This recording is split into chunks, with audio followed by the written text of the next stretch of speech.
We absolutely believe that in listening to children and really truly and honestly listening to children.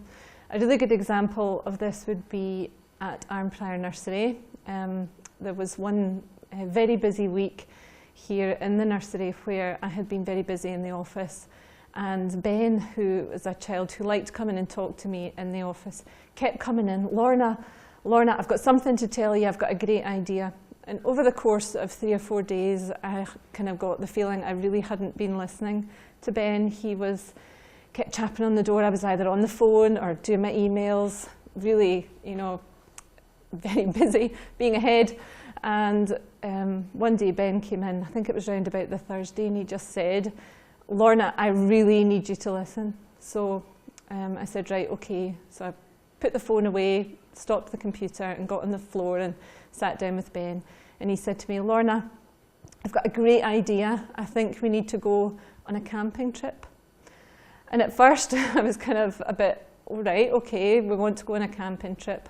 I thought, no, I really have to listen to Ben. This is actually a really good idea and a really good provocation for learning.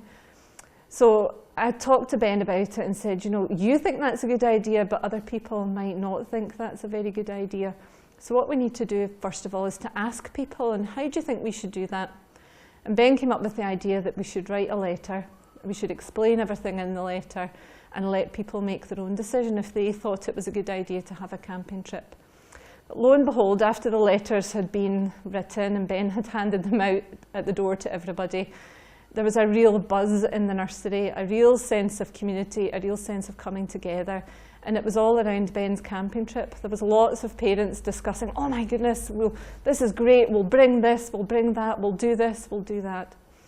Ben then set about with his friends planning the camping trip. So there was actually a whole year of learning about how to put up a tent, the problems we might encounter, how do we build a campfire. We actually wrote a letter to an expert who was able to help us.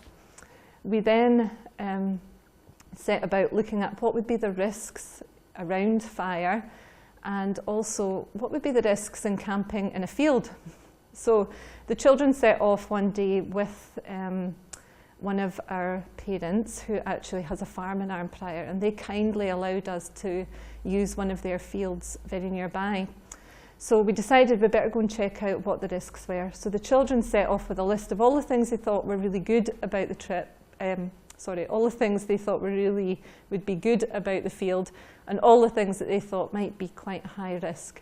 So we arrived at the field where we found poo. We had a lot of sheep's poo. There was an electric fence.